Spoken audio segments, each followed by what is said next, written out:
Bapakku datang menyembahmu di sini. Ku percayakan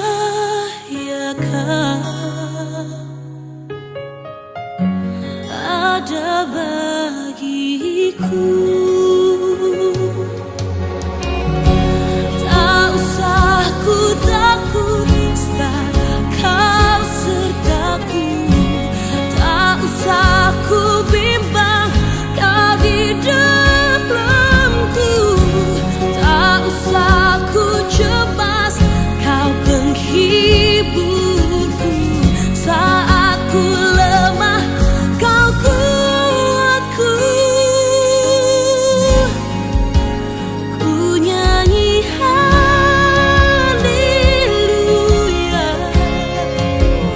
ku nyanyi haleluya. Sungguh kau hebat, ajaib berkuasa, perbuatanmu.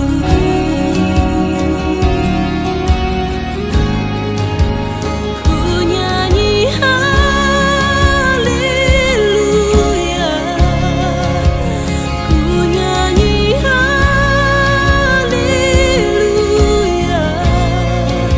Sungguh kau hebat, ajaib berkuasa, perbuatanmu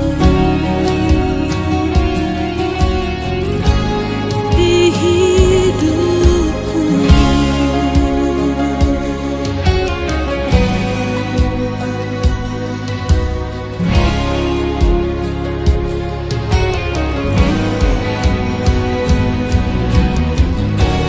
Tak usah ku takut sebab kau sertaku. Tak usah ku bimbang, kau di dalamku. Tak usah ku cemas, kau penghiburku. Saat ku lemah, kau kuatku. Tak usah ku takut sebab kau sertaku. Tak usah ku bimbang, kau di dalamku. Tak usah ku cemas, kau penghiburku. Saat ku lemah, kau kuatku. Ku nyanyi haleluya, ku nyanyi haleluya. Sungguh kau hebat, ajaib berkuasa, perbuatanmu.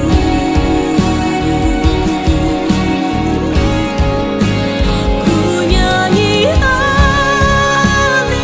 haleluya, ku nyanyi haleluya.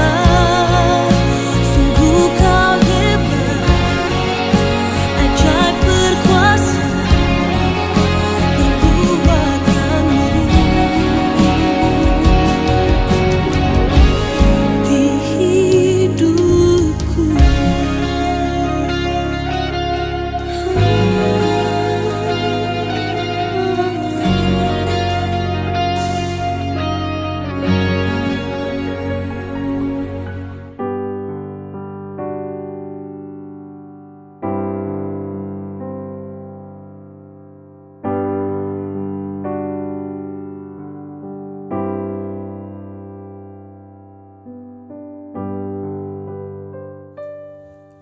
Bapa di surga, Bapa di dalam Yesus Kristus Tuhan kami.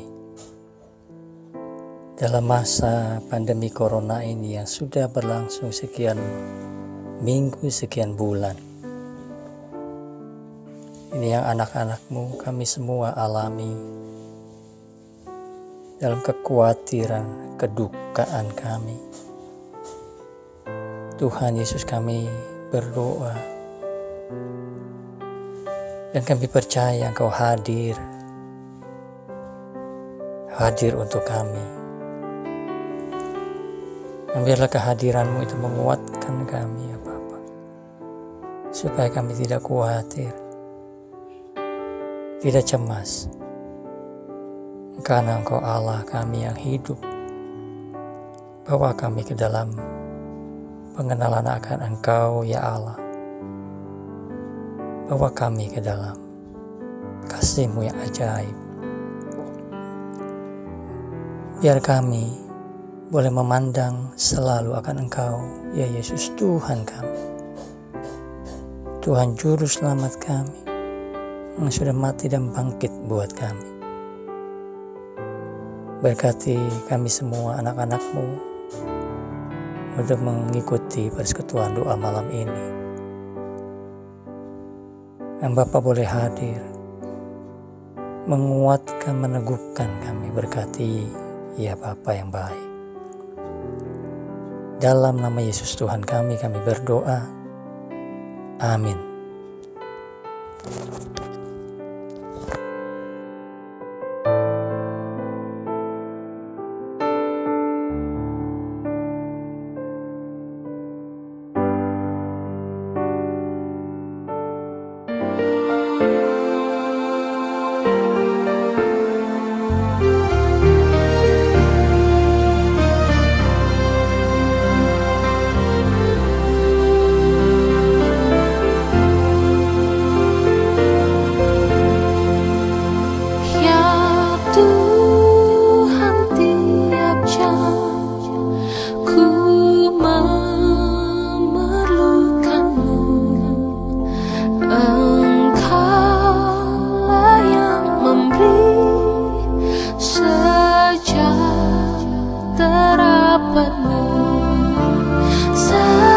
Setiap jaya Tuhan, jika ku perlukan, ku datang Juru Selamat, berkatilah.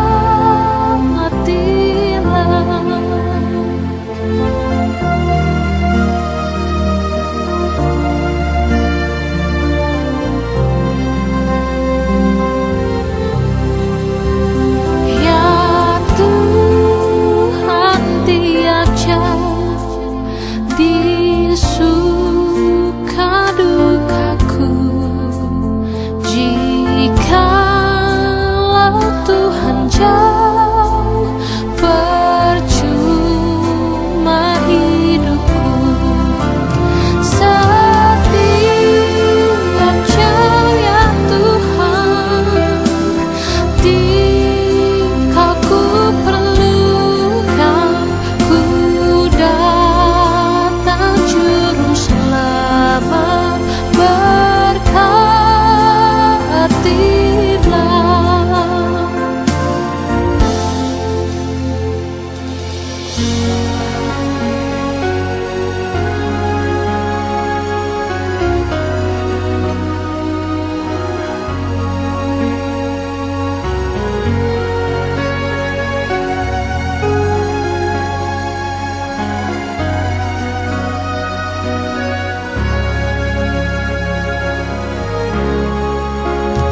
Ya Tuhan, tiap jam ku puji nama-Mu, Tuhanku yang kudus, kekal ku milik-Mu. Setiap jam ya Tuhan, jika ku perlukan, ku datang Juru Selamat, berkatilah.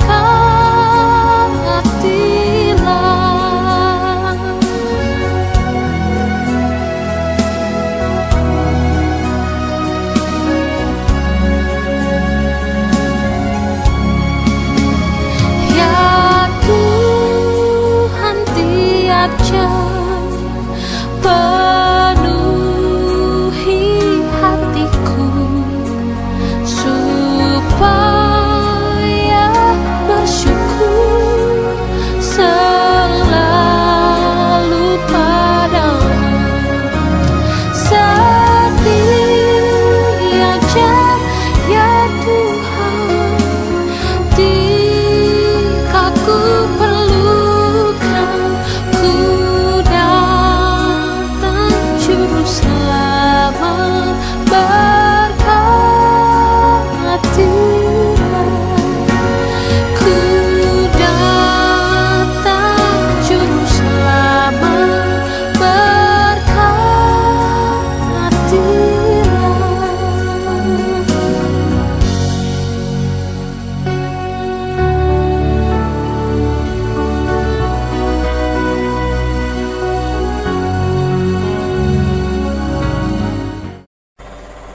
Selamat malam Bapak Ibu dan Saudara sekalian yang terkasih di dalam Tuhan.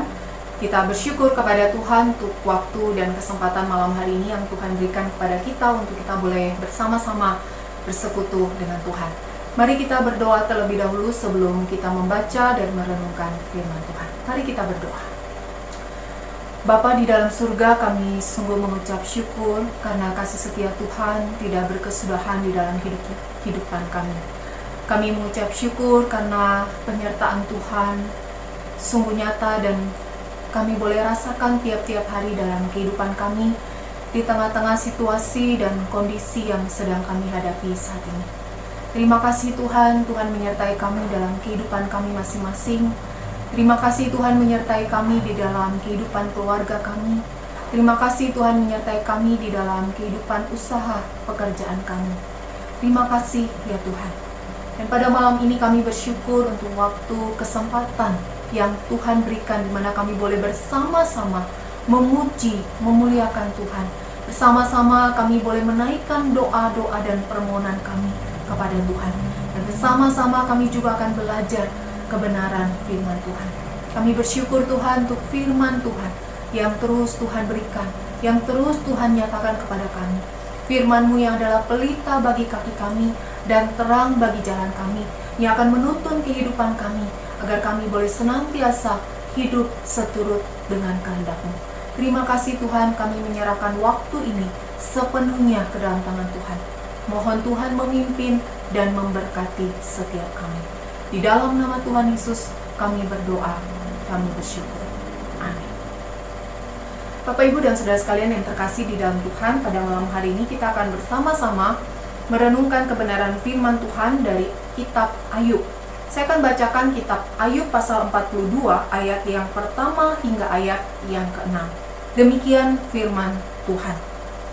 Maka jawab Ayub kepada Tuhan, "Aku tahu bahwa Engkau sanggup melakukan segala sesuatu dan tidak ada rencanamu yang gagal. Firman-Mu, siapakah dia yang menyelubungi keputusan tanpa pengetahuan? Itulah sebabnya tanpa pengertian aku telah bercerita tentang hal-hal yang sangat ajaib bagiku dan yang tidak ku ketahui. Firman-Mu dengarlah, maka akulah yang akan berfirman. Aku akan menanyai Engkau supaya Engkau memberitahu aku. Hanya dari kata orang saja aku mendengar tentang Engkau, tetapi sekarang mataku sendiri memandang Engkau. Oleh sebab itu, aku mencabut perkataanku, dan dengan menyesal, aku duduk dalam debu dan abu." Saya ulangi ayat 5. Kitab Ayub pasal 42 ayat 5. Hanya dari kata orang saja aku mendengar tentang Engkau, tetapi sekarang mataku sendiri memandang Engkau. Demikian pembacaan firman Tuhan. Bapak Ibu dan Saudara sekalian, berbahagia setiap kita yang mendengarkan firman-Nya, memelihara dan juga melakukannya di dalam kehidupan kita setiap hari. Bapak Ibu dan Saudara sekalian yang terkasih di dalam Tuhan, di tengah-tengah kondisi dan situasi karena pandemi COVID-19 yang sedang kita alami saat ini, setiap kita memiliki pergumulan kita masing-masing. Setiap kita mengalami berbagai pergumulan masing-masing di dalam kehidupan kita. Bahkan mungkin di antara kita saat ini sedang mengalami berbagai pergumulan yang tidak kunjung selesai. Atau mungkin kita mengalami satu situasi di mana pergumulan yang satu belum selesai, sudah ada pergumulan yang baru dan seakan-akan belum ada titik terang, belum ada jalan keluar dari segala pergumulan kita, dari segala permasalahan yang kita alami. Namun Bapak Ibu dan Saudara sekalian, melalui kebenaran firman Tuhan, hari ini kita akan belajar bagaimana kita dapat sabar dan tekun di tengah-tengah pergumulan yang kita alami. Memang bukan sebuah hal yang mudah, bukan hal yang ringan untuk dilakukan, tetapi bukan sesuatu hal yang mustahil untuk dijalani. Bapak Ibu dan Saudara sekalian, kalau kita membaca di dalam kitab Ayub, di dalam bagian kitab Ayub menceritakan bahwa Ayub bukan saja kehilangan seluruh harta bendanya, hasil kerja kerasnya bertahun-tahun yang dia kumpulkan dengan penuh kejujuran, dengan penuh kesabaran dan kerja keras. Ayub juga kehilangan semua anaknya yang dia besarkan dan menjadi harapan di hari tuanya. Semuanya hilang, Bapak Ibu Saudara. Dan Ayub tidak saja kehilangan hartanya, anaknya, tetapi juga kehilangan dukungan istrinya. Istri yang seharusnya mendampingi Ayub di kala susah dan senang, justru menyuruh Ayub, justru memprovokasi Ayub untuk mengutuki Allah. Dan ketika sahabat Ayub datang untuk menghibur, tetapi pada akhirnya justru memberikan pengajaran dan nasihat yang keliru bagi Ayub, bahwa penderitaan yang Ayub alami pasti karena dosa. Bapak, Ibu, dan Saudara sekalian yang terkasih di dalam Tuhan, jalan keluar bagi pergumulan Ayub bukanlah pertobatan, karena ia tidak berdosa ketika satu persatu segala miliknya mulai diambil. Teman-teman Ayub justru menasihati Ayub untuk bertobat karena pemahaman teologis mereka adalah bahwa penderitaan adalah akibat dosa. Bapak, Ibu, dan Saudara sekalian, luar biasa pergumulan yang dihadapi oleh Ayub. Dan mereka yang tidak kuat menghadapi tekanan hidup, ada yang kemudian mengakhiri hidupnya dengan cara bunuh diri. Maka tidak heran Bapak Ibu Saudara jika ada yang mengatakan bunuh diri sebagai sebuah usaha untuk mencari sebuah kesenangan dari tekanan. From pressure to pleasure. Tetapi jelas Bapak Ibu dan Saudara sekalian, ini bukanlah sebuah jalan keluar yang benar dan tidak akan membawa jalan keluar bagi mereka yang melakukannya. Bapak, Ibu, dan Saudara sekalian, Tuhan bukan saja mengizinkan Ayub mengalami pergumulan yang sangat berat, tetapi ketika Ayub mengalaminya, Tuhan seakan-akan diam. Ayub berusaha menjerit di hadapan Tuhan, tetapi dia merasa tidak menemukan Tuhan di dalam jeritan dan tangisnya. Kalau kita baca di dalam Ayub pasal 23 ayat 8 hingga ayat yang ke-9, di sana Ayub berkata, sesungguhnya kalau aku berjalan ke timur, ia tidak di sana, atau ke barat tidak kudapati dia. Di utara aku cari dia, ia tidak tampak. Aku berpaling ke selatan, aku tidak melihat dia. Bapak, Ibu, dan Saudara sekalian yang terkasih di dalam Tuhan, Ayub akhirnya memahami bagaimana dia seharusnya mengenal Tuhan. Hingga akhir penderitaan Ayub, bahkan ketika seluruh milik Ayub pun dikembalikan, Tuhan tidak memberikan penjelasan kepada Ayub. Bukan karena Tuhan takut dalam tanda kutip rahasianya terkuak, tetapi Tuhan ingin mengajar Ayub tentang makna iman di hadapan kedaulatan Allah.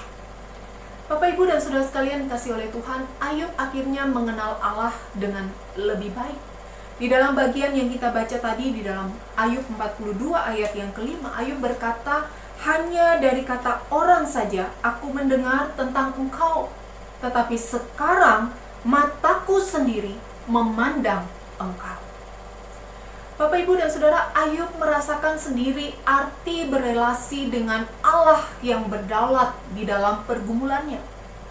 Bahkan ketika Ayub mengatakan hal ini, Bapak, Ibu, dan Saudara sekalian, tidak ada janji Tuhan untuk mengembalikan segala milik Ayub, bahkan hingga 2 kali.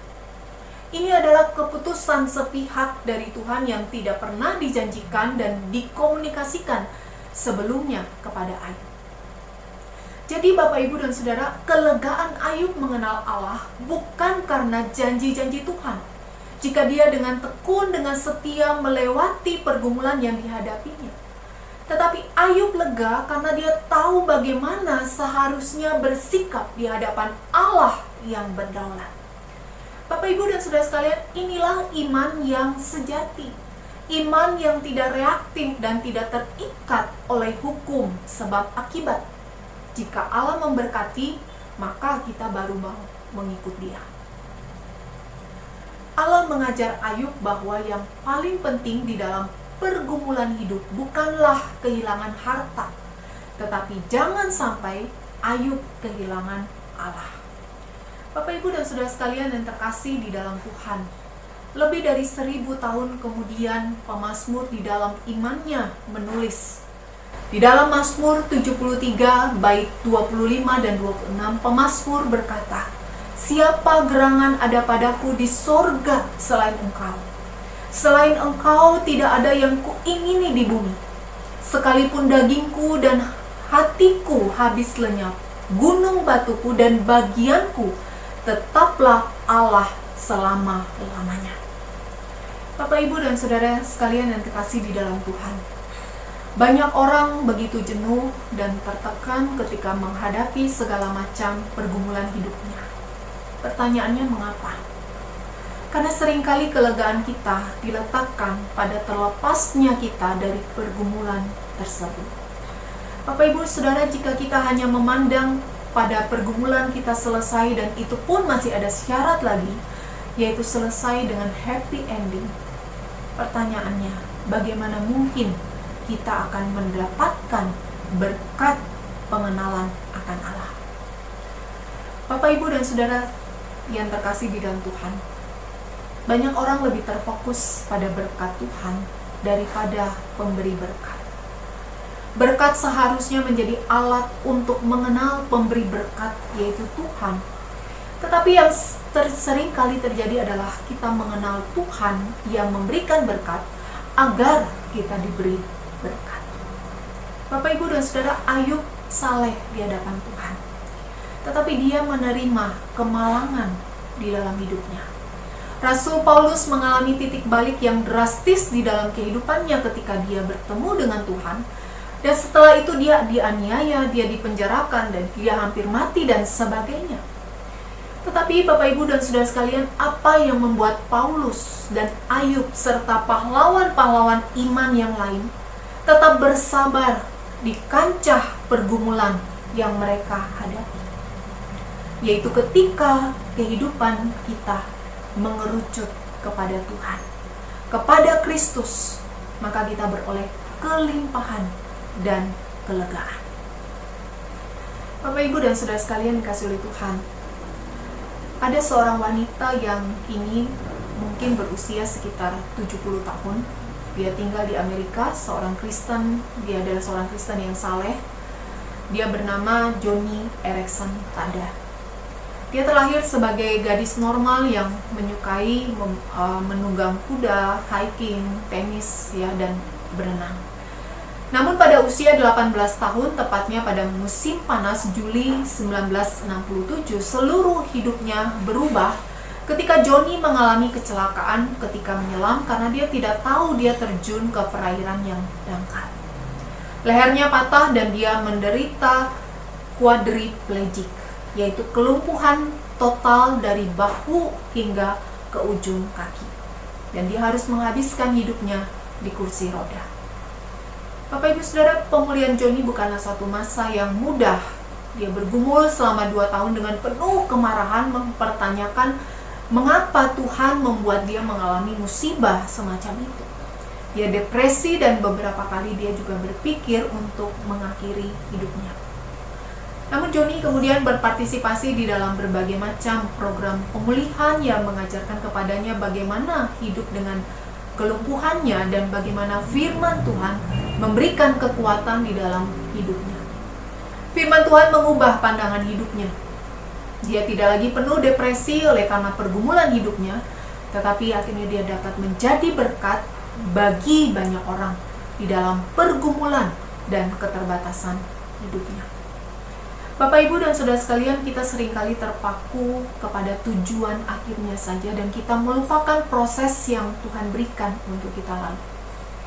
Bapak, Ibu, dan Saudara, setiap pergumulan yang kita hadapi digunakan Allah untuk membentuk diri kita semakin sempurna di hadapannya dan semakin mengenal Dia dan kehendaknya di dalam hidup kita. Bapak, Ibu, dan Saudara sekalian, setiap orang mendambakan sebuah kelepasan dari pergumulan hidupnya, apapun itu. Sebuah cerita yang mungkin akan biasa terdengar jika kita bersuka cita ketika kita selesai melewati setiap pergumulan yang kita hadapi. Tetapi akan menjadi sebuah cerita yang berbeda ketika kita bersuka cita di tengah-tengah kancah pergumulan, bahkan meskipun terkadang cerita akhir pergumulan itu masih terasa jauh dari hadapan kita. Bapak, Ibu, dan Saudara, ketika kita memahami bahwa ada Allah di balik segala sesuatu yang kita alami, Ketika kita memahami bahwa ada Allah yang menjaga hidup kita, yang senantiasa menyertai kita, yang juga mendewasakan kita, baru kita dapat memahami apa yang dikatakan oleh Rasul Paulus di dalam Roma pasal 8 ayat 28. Kita tahu sekarang bahwa Allah turut bekerja dalam segala sesuatu untuk mendatangkan kebaikan bagi mereka yang mengasihi Dia, yaitu bagi mereka yang terpanggil sesuai dengan rencana Allah. Bapak, Ibu, dan saudara sekalian yang kasih oleh Tuhan, ada sebuah lagu pujian yang indah di dalam bahasa Inggris berjudul Turn Your Eyes Upon Jesus. Dan di dalam bahasa Indonesia lagu ini ada di Kidung Puji-pujian Kristen nomor 174 dengan judul Pandanglah pada Yesus. Lagu ini mengingatkan kita untuk senantiasa hidup memandang kepada Yesus. Di lirik bait pertama dari lagu ini dituliskan, lelah dan susahkah jiwamu, serta gelap gulitakah? Pandanglah terang juru selamatmu, hidupmu kan bahagialah. Pandanglah pada Yesus, pandanglah wajah mulianya. Di dalam terang kemuliaannya, dunia akan menjadi hampa. Bapak, Ibu, dan saudara sekalian yang terkasih di dalam Tuhan, pandanglah kepada Yesus. Percaya bahwa apapun yang Tuhan berikan bagi kita adalah demi kebaikan kita. Jangan ragukan Tuhan. Jangan mencurigai Tuhan. Karena Dia telah memberikan yang paling berharga sekalipun yang Dia miliki bagi kita, yaitu anaknya yang tunggal, Tuhan kita, Yesus Kristus, yang lahir, hidup, dan bergumul bersama-sama dengan manusia. Bapak, Ibu, dan saudara sekalian, Dia bukan Tuhan yang tidak tahu dengan segala kesulitan, dengan segala pergumulan yang kita alami. Tetapi maukah kita tetap sabar dan setia di dalam pergumulan hidup kita? Pandanglah kepada Yesus. Amin.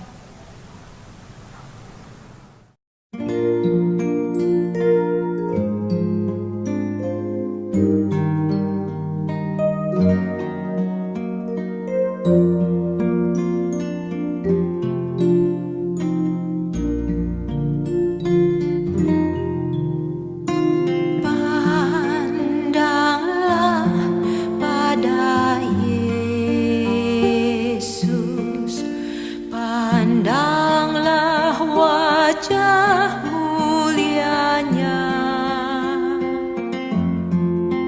Di dalam terang kemuliaannya, dunia akan menjadi hampa. Turn your eyes upon Jesus.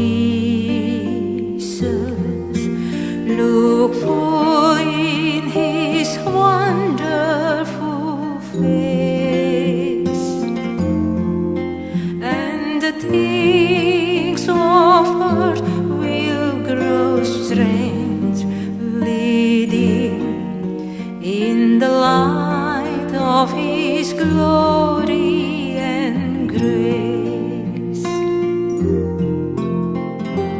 Turn your eyes upon Jesus. Look full in His wonderful face, and the things of the earth will grow strange, leading in the light of His glory and grace.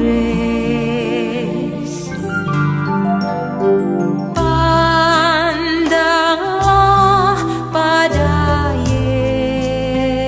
Yesus, pandanglah wajah mulianya.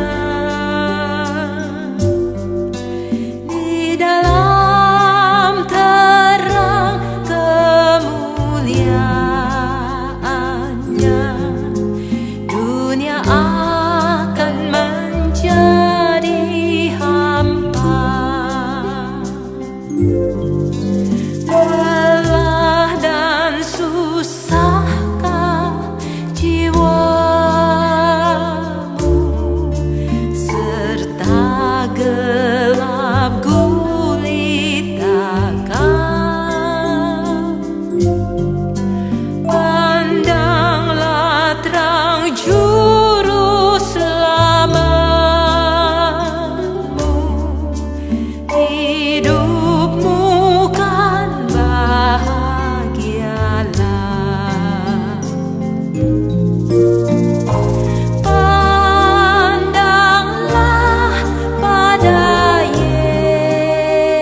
Bapak, Ibu, dan Saudara sekalian, biarlah pujian yang baru saja kita nyanyikan mengingatkan kita bahwa sesungguhnya setiap waktu dalam hidup kita memerlukan Tuhan.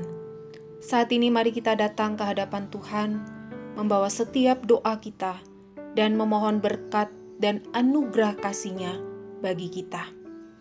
Yang pertama, mari kita terus berdoa untuk situasi dan kondisi perekonomian khususnya di negara kita.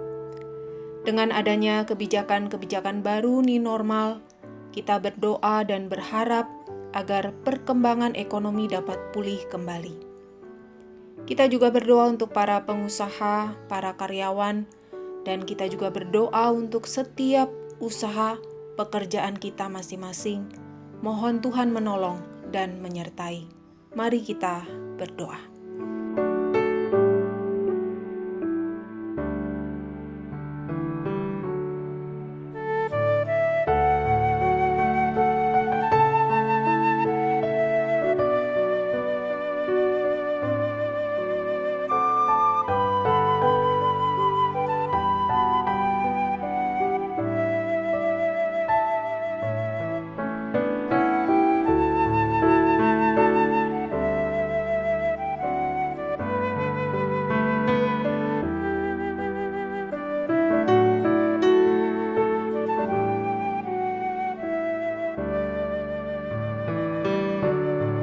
Yang kedua, mari kita juga terus berdoa untuk para ilmuwan yang saat ini terus melakukan berbagai upaya penelitian untuk menemukan obat atau vaksin COVID-19.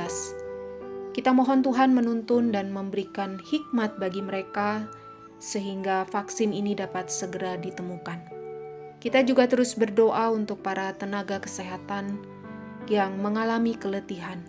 Kita mohon Tuhan memberikan kekuatan, kesehatan bagi mereka, sehingga mereka boleh terus dipakai Tuhan menjadi perpanjangan tangan Tuhan untuk menolong orang-orang yang terinfeksi virus COVID-19.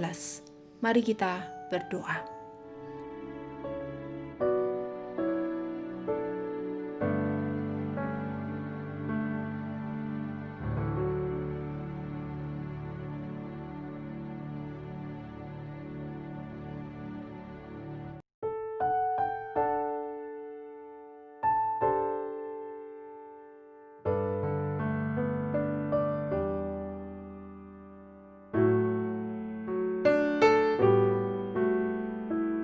Selanjutnya kita berdoa untuk setiap masyarakat Indonesia termasuk diri kita masing-masing agar tetap patuh menjalankan protokol kesehatan di dalam setiap aktivitas kita dan dimanapun kita berada.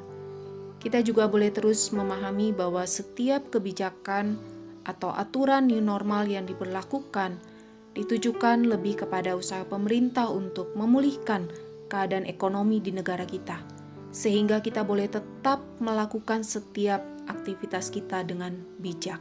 Mari kita berdoa.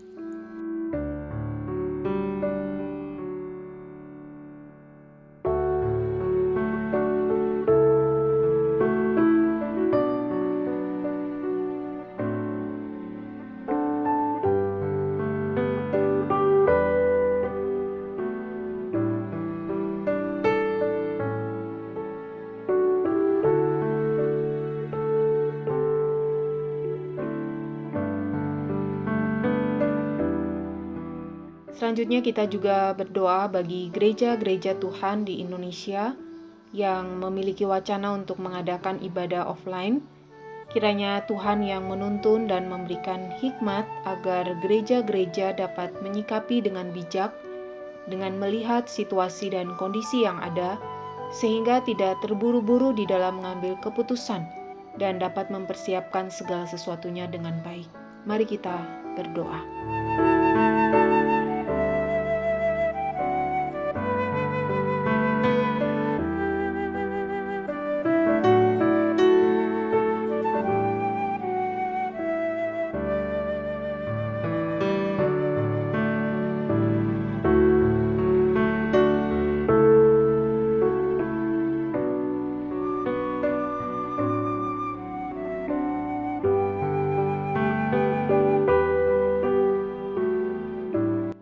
Yang terakhir, kita berdoa bersama-sama untuk beberapa pelayanan di gereja kita yang diadakan secara online. Kita berdoa untuk ibadah umum, ibadah remaja, dan sekolah minggu yang diadakan setiap hari Minggu. Kita berdoa untuk persekutuan doa setiap hari Kamis dan pemahaman Alkitab setiap hari Selasa. Kita mohon Tuhan memimpin dan memberkati setiap hamba-Nya yang melayani. Dan kita juga berdoa agar setiap jemaat Tuhan dapat mengikuti setiap kegiatan yang ada, sehingga jemaat dapat terus bertumbuh dan bertambah teguh di dalam iman kepada Tuhan. Mari kita berdoa.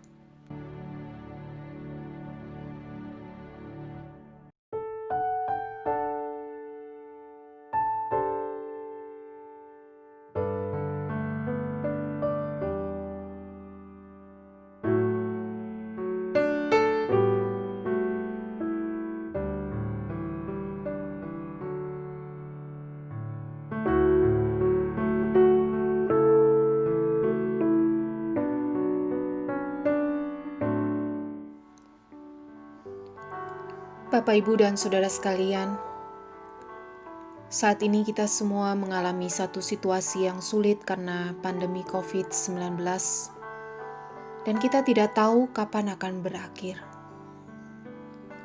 Tetapi maukah kita senantiasa mengarahkan pandangan kita kepada Yesus? Maukah kita tetap sabar di dalam menghadapi setiap pergumulan kita? Dan maukah kita tetap setia, tetap percaya kepada Tuhan? Dia tahu dan Dia mengerti segala kesulitan yang kita alami. Saat ini saya memberikan waktu sejenak bagi kita untuk berdoa secara pribadi kepada Tuhan. Curahkan isi hati kita kepadanya, dan nyatakanlah komitmen kita untuk senantiasa hidup memandang kepada Yesus.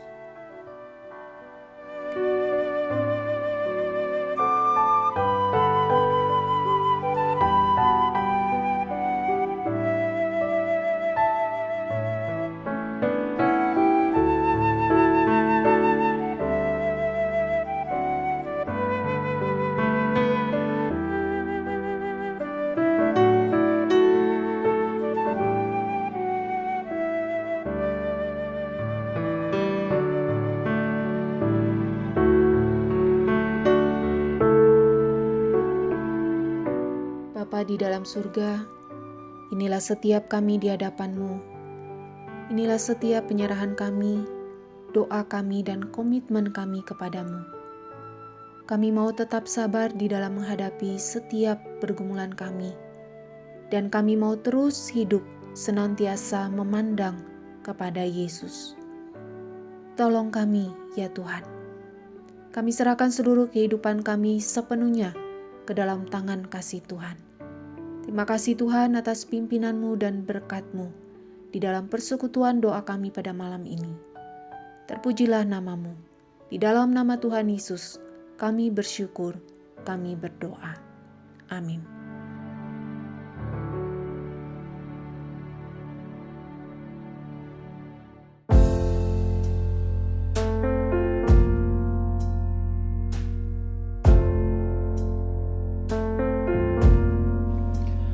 Bapa, terima kasih. Bapa, terima kasih. Bapa di dalam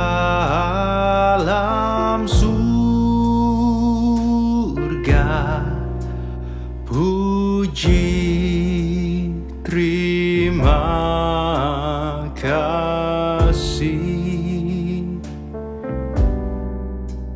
Puji, terima kasih.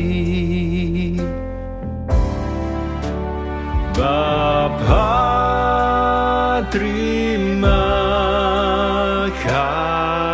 kasih Bapa, terima kasih. Oh Bapa di dalam surga, puji terima kasih, puji terima